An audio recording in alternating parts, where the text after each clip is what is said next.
Hello everyone, I hope you're having the most amazing day today. Welcome to the Film Insight channel.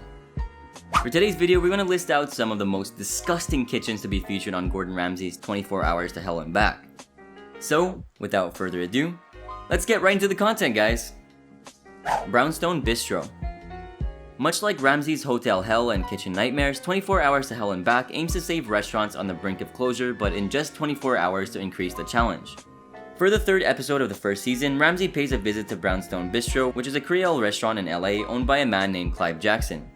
Being open for 5 years, it was starting to struggle, but it's no wonder since the owners were caught on secret cameras fooling around and doing anything but their job.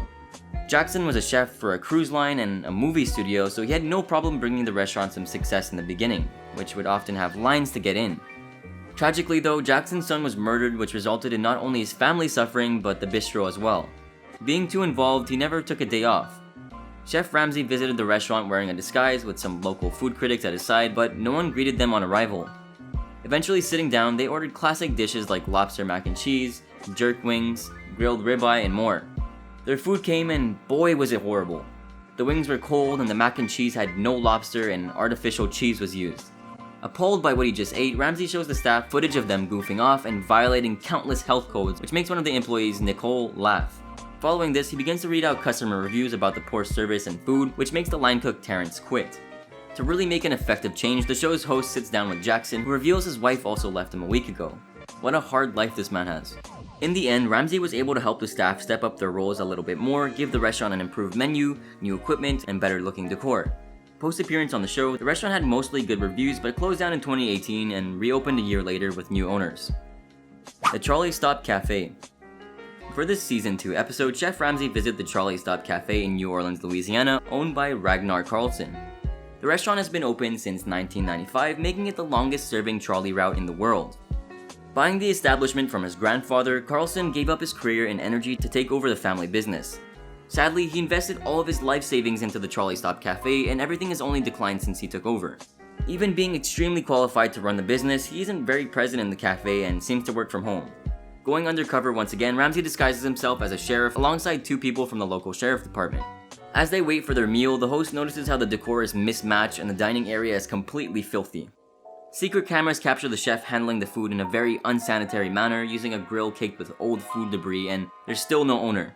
After almost 35 minutes of waiting, they get the nachos they ordered, but the cheese is sour and spoiled, and the oysters Ramsay requested were soggy. Nasty. It seems like Chef Ramsay says this a lot, but he brands it as some of the most disgusting food he's ever seen.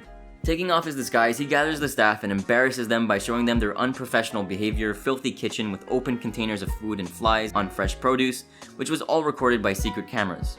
As the host says this, one customer who seemingly knows Carlson says that he barely cares about anything and that someone should take over. By the end of the episode, everything in the kitchen was cleaned, they received new equipment and decor as well as an improved menu. Today, things are going well since Carlson is in the restaurant more often and the staff is taking things more seriously. They have 3.5 stars on Yelp with 500 plus reviews, which is pretty nice. Caneda's White Rooster. Going all the way to Toms River in New Jersey, Ramsay visits Caneda's White Rooster owned by Patty Caneda.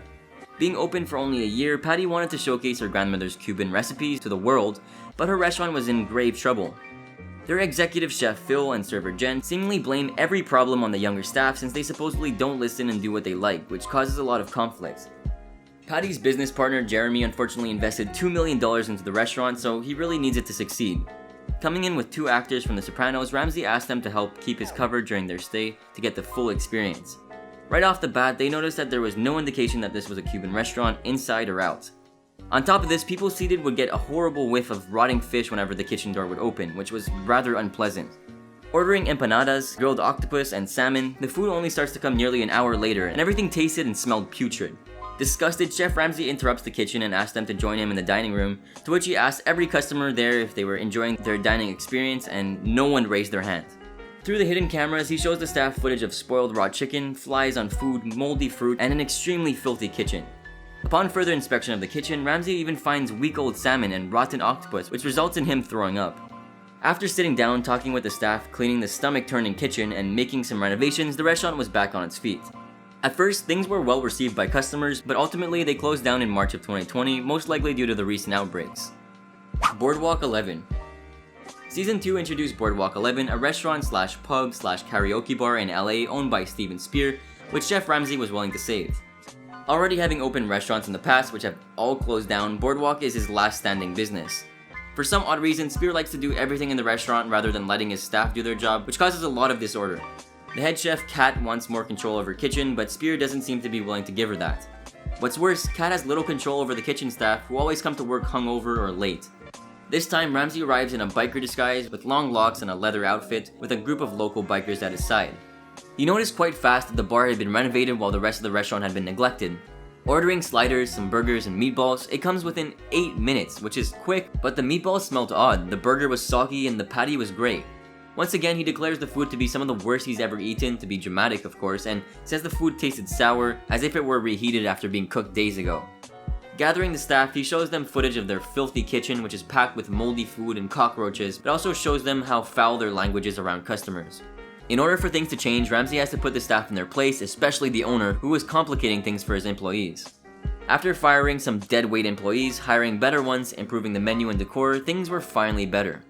Following the changes Chef Ramsay made to the restaurant, they are still open to this day with a solid 4 stars on Yelp with close to 400 reviews.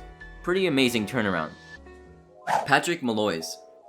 The second to last episode of the first season featured a restaurant called Patrick Malloy's in Hermosa Beach, California, which was in dire need of Ramsay's help. Being owned by a woman named Alice, her current husband Fred, and her ex-husband who passed away, his portion of the ownership was given to their son Patrick Malloy Bastian. This more than unconventional partnership between Fred and Patrick caused a lot of tension, which got in the way of their business. Due to the disagreements, staff aren't exactly sure whose orders to follow, and Alice just feels like she's stuck in the middle of it all. Losing $135,000 last year, they can really only stay open for a couple more months, so something really needed to change. Having yet another disguise, this time Gordon is transformed into another person with some local surfers by his side. Getting chicken wings, tacos, shepherd's pie, and pizza, everything is dry, bland, and obviously frozen.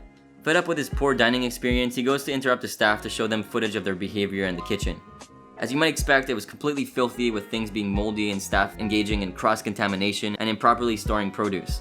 After some deep cleaning and trying to patch things up between not only Patrick and Fred but the staff, things seem to be good. They have a new menu and decor which was generally well received with a 3.5 stars on Yelp. Most seem to like the food, but there are a few complaints about the service. Shanty on 19th. Found in Pennsylvania's Theater District, Shanty on 19th is owned by Joe and Melanie, who had envisioned a fine dining experience. Even though the surrounding area to this eatery is packed with tourists, the Shanty's curtains almost closed before Ramsay could claim his front seat. Considering the owners were $2 million in debt because of their business and their marriage on the rocks, they desperately needed some help. Upon his arrival, Gordon describes the place to look like a crude rundown shack, which is not entirely wrong. As soon as he entered the kitchen to investigate, it was not only filled with dirty containers, but the staff violated so many health codes, especially by reusing filthy pots and pans. Worst of all, the chefs and staff never really taste tested their food, so when Chef Ramsay forced them to try it, it was clear how they felt. One staff member simply put his finger in the food and licked it to see how it tasted, only to spit it out back in the bowl. When they eventually relaunched after Ramsay made some changes, they ended up doing well and are grateful for their second chance. Well, that will be all for today's video here on the channel. I do hope you enjoyed, and if you did, be sure to drop a massive like down below and comment your thoughts. Subscribe for more content like this and turn on those sweet bell notifications for instant access to our content. Have a good one, guys.